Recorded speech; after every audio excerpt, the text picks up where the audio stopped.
This presentation on the Great Depression and the roots of the Mexican-American generation looks at immigration policies and actions during the Great Depression, as well as the New Deal.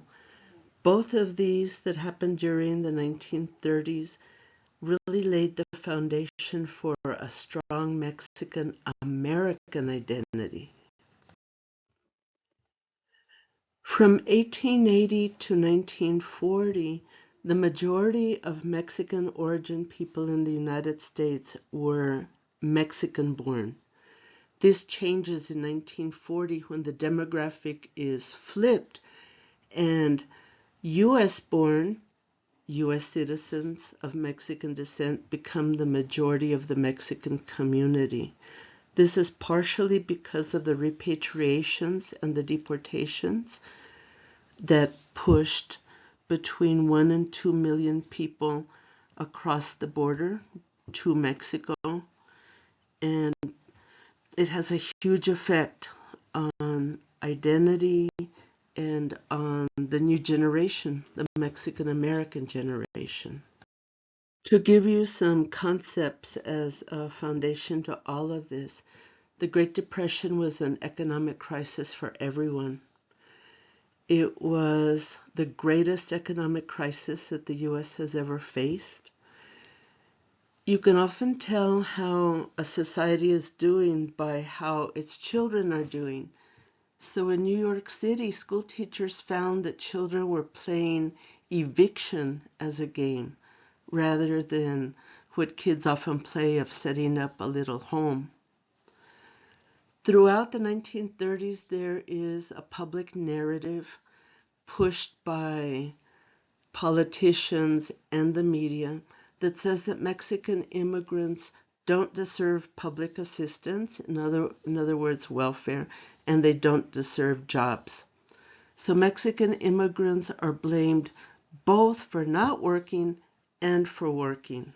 And this is very common. We see it today as well. In the 1930s, under the presidency of Roosevelt, he introduces what he calls a New Deal, which are relief programs and reform programs aimed at getting people out of the Depression and also saving industries. Well, access to the New Deal programs was very difficult for many Mexican workers, although some did benefit, and we're going to talk about that. The other thing that we see in the 1930s during the Depression is a huge increase in labor organizing among miners, agricultural workers, and when we talk about El Paso in a little bit, you'll see that other groups were also forming unions. Overall, the 1930s created a greater emphasis on being American. I want to take a minute to talk about one of the underlying themes of Mexican-American history from the 20th century to now, and that is both the feeling and the atmosphere in the United States that sometimes says to Mexican immigrants, especially Mexican immigrant workers, we love you, we want you.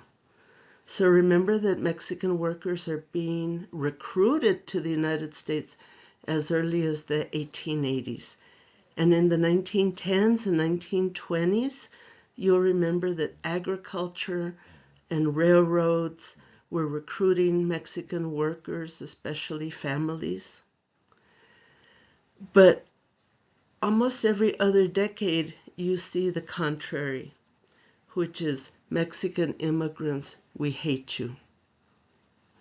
The Bracero program of World War II is one of the examples of we love you. As agricultural employers began to say that the war had created a shortage in laborers in the fields, they asked for a program to bring Mexican workers, especially Mexican men to work in agriculture, also for a time in railroads, just as happened in 1917 with the Temporary Admissions Act. But things changed by the 1950s. Under the Hoover administration, we see a lot of dissatisfaction among people in the U.S. public towards what he's doing to get people out of the Depression.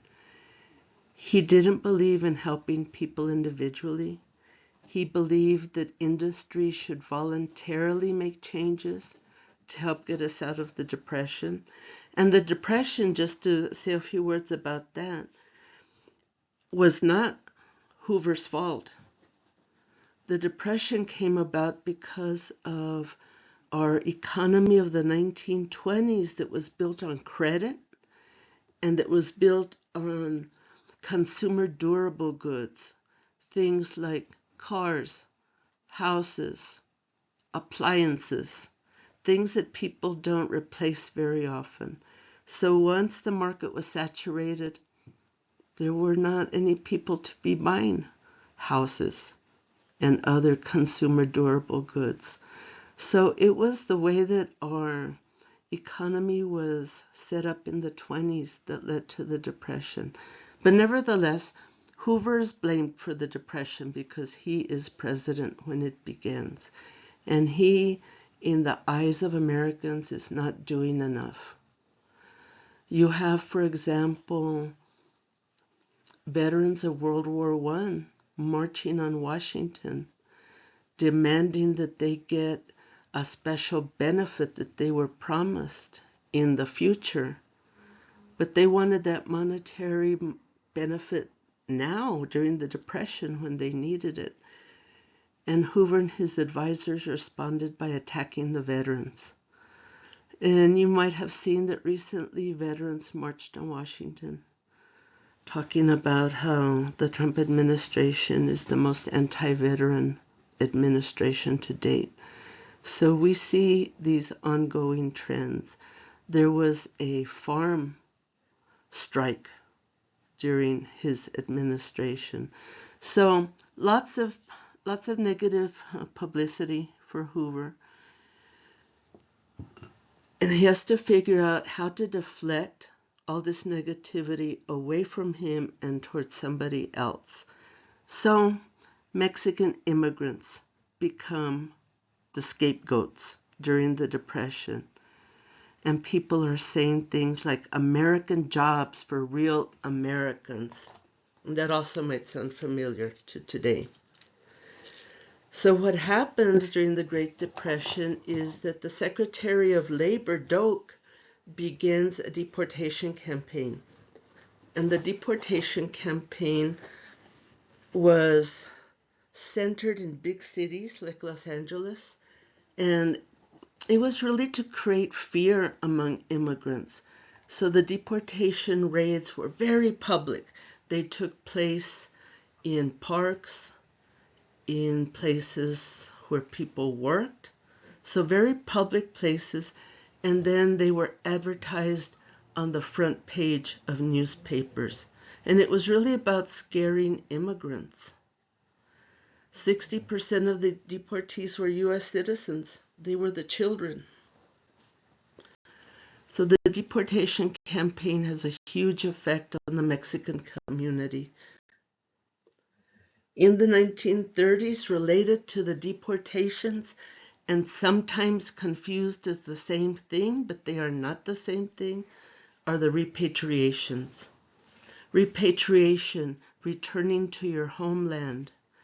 Some places like Chicago and a few other cities, Los Angeles County, actually had repatriation programs where they would either identify people to send to Mexico, or people would come and apply to the programs.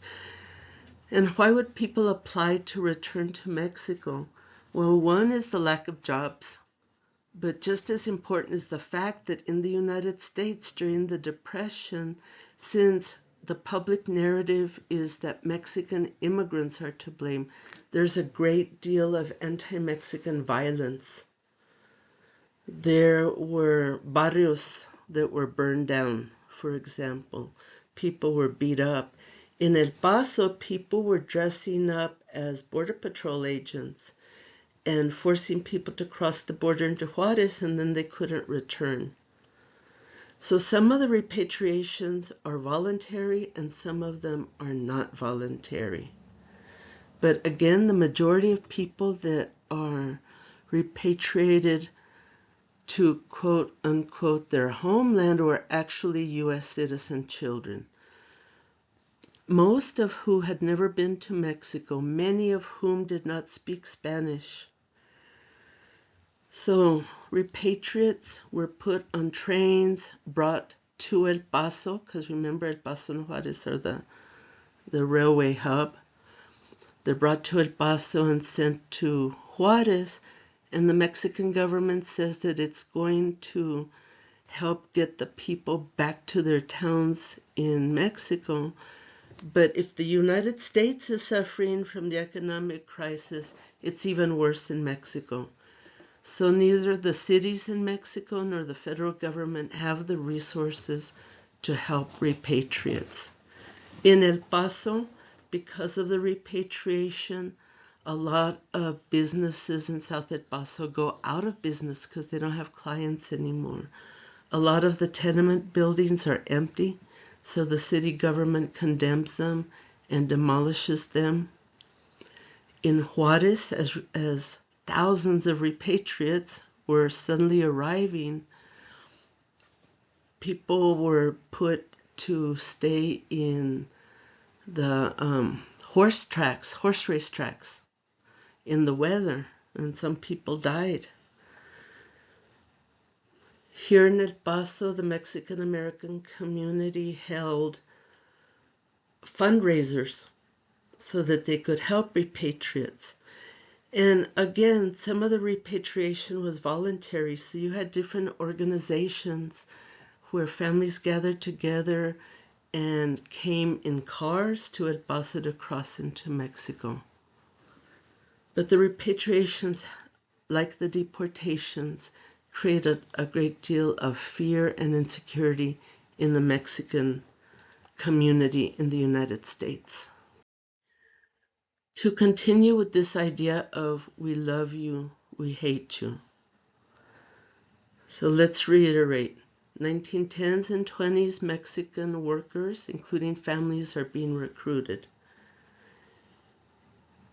1917, we have the Temporary Admissions Act, saying that Mexican workers can come without fulfilling the requirements of the 1917 immigration law.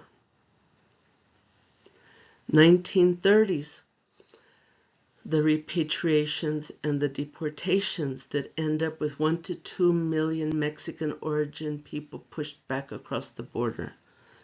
1940s, the Bracero program that welcomes Mexican men as temporary workers.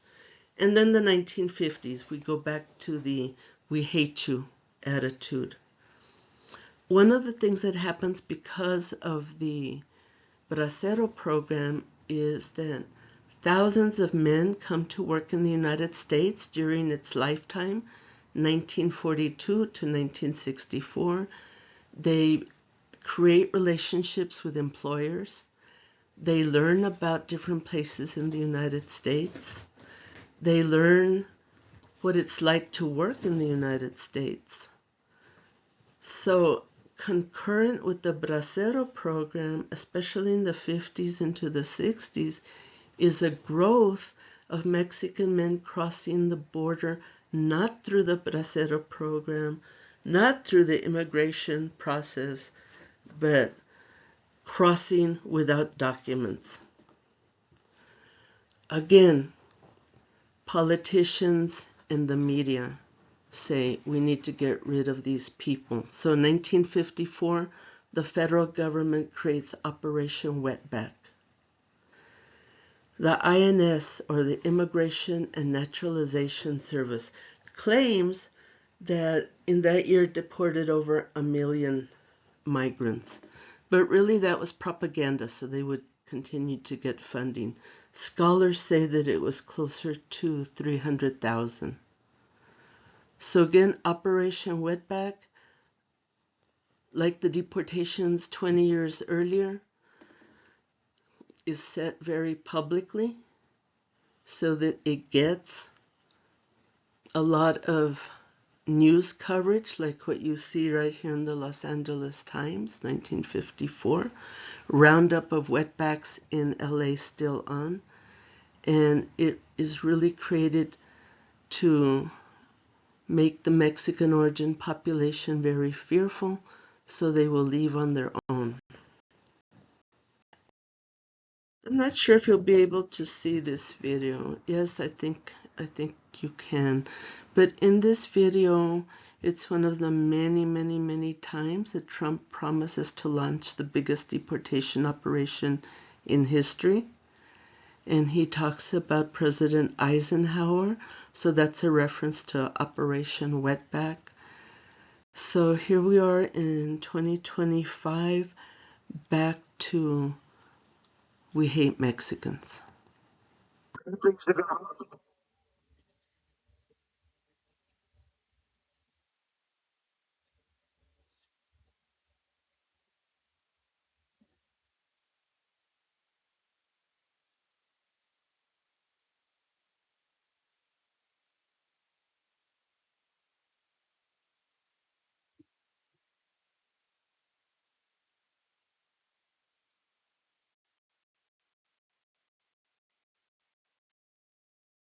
Out of this environment of fear, of targeting Mexican and Mexican American people, but also with the creation of the New Deal, there is a new coalition created.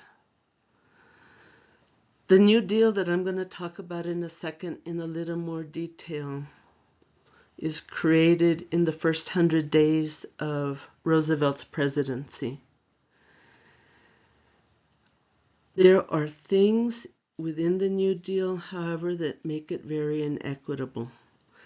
First, it's not the federal government that implements this program of the New Deal, but rather it's the states that implement it.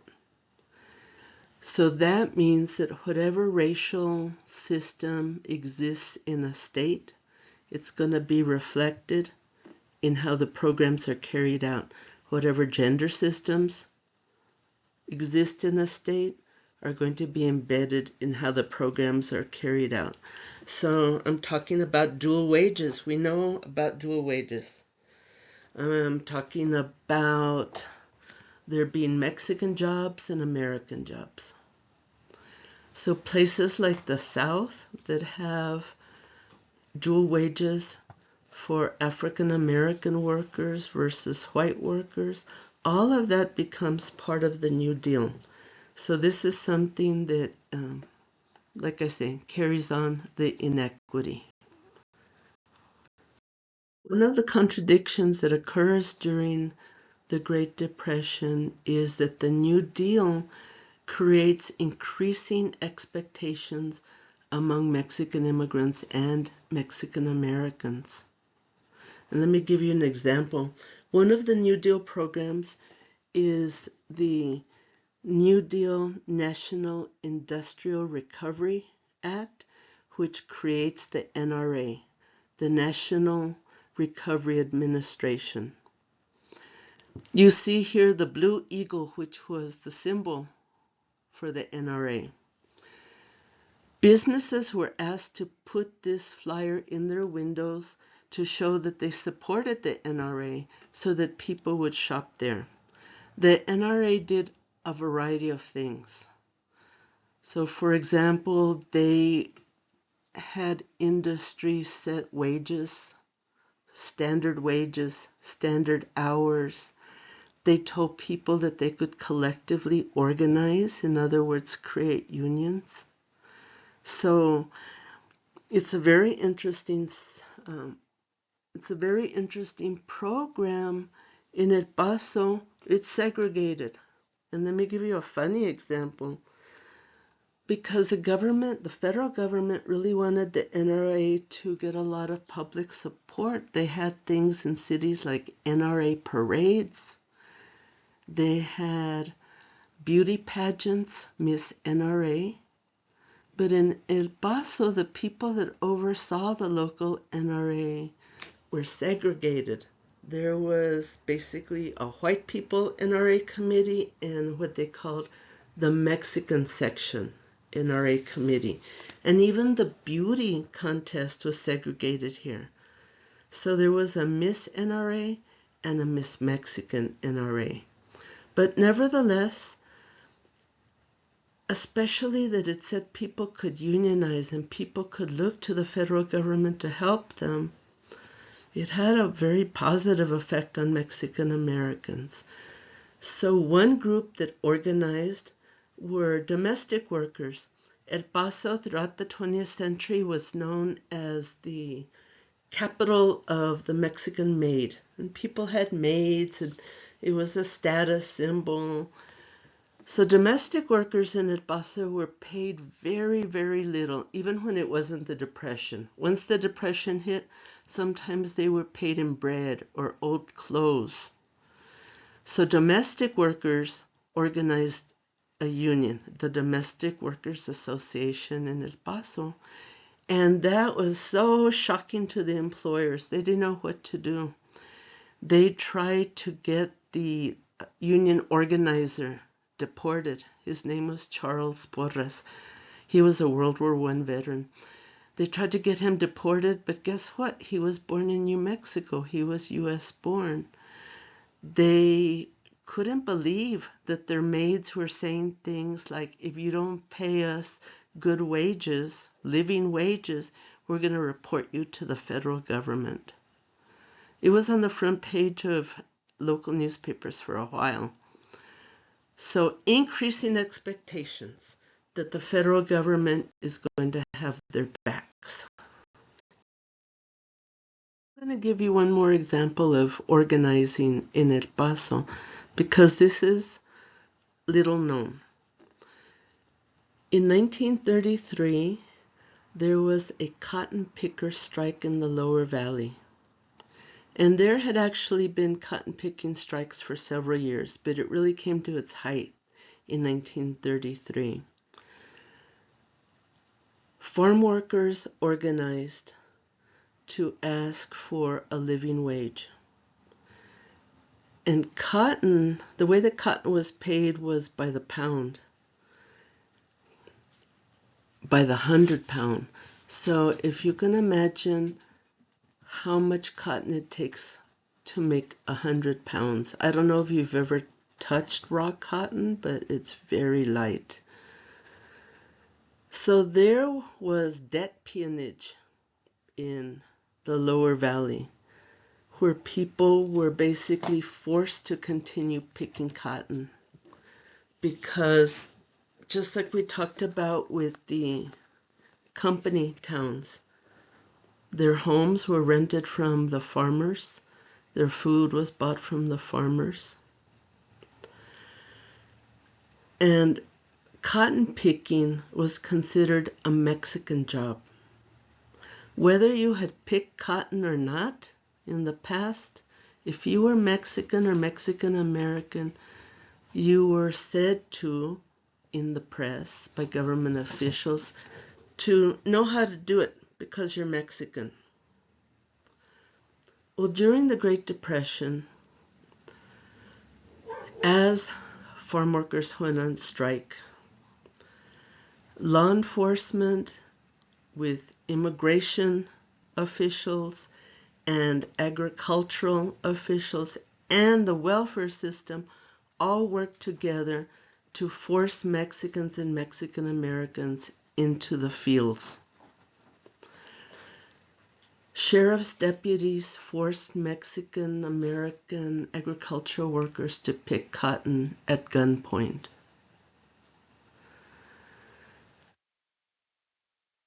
But what is even more, I guess, insidious is the word that I would use, is the way that the welfare system and the employers worked with the sheriff and with the agricultural employers. Lots of people were getting what we would call welfare during the Great Depression, but it's not the welfare of today. The welfare of the 1930s was local. It was a little bit through the county government, but it was mostly through charities and through churches, where you would get some food, for example, maybe some rent assistance, and you would apply every month. So, as the strike became more and more successful, these different groups that I just mentioned got together so that Mexican Americans were told in El Paso, you cannot get any assistance with food unless you go work in the cotton fields. And once they went to work in the cotton fields, they were denied assistance because they were working. The alliance with the sheriff's department and the employers, strikers were told that they had a choice, work or jail. If they stood their ground and said, we are on strike, and they were sent to jail, then they would be paroled to the agricultural employers and forced to pick cotton. You know, cotton is the kind of crop that if you don't pick it right away, it rots in the fields. So the strikes were very, very threatening to the employers because of this. So 1933 in the Lower Valley, you have agricultural workers demanding a living wage, while you have all these other actors, law enforcement, immigration, agricultural employers, and the welfare system, creating this system where if you were Mexican, you had to pick cotton. So just to sum everything up, the repatriations and deportations of somewhere between 1 million and 2 million Mexican origin people, the majority of who were US-born citizens, created tremendous fear among Mexican origin people, because you never knew when were they going to come get you. It also flipped the demographics so that US-born Mexican origin people were the majority by 1940. So if you are in a community that is on the defensive, and if you are majority US-born, what are you going to do? You're going to really emphasize your Americanness. You're going to emphasize your American identity. And with the New Deal, even though the way it was implemented was inequitable, it did create heightened expectations among Mexican origin people that the federal government would protect them.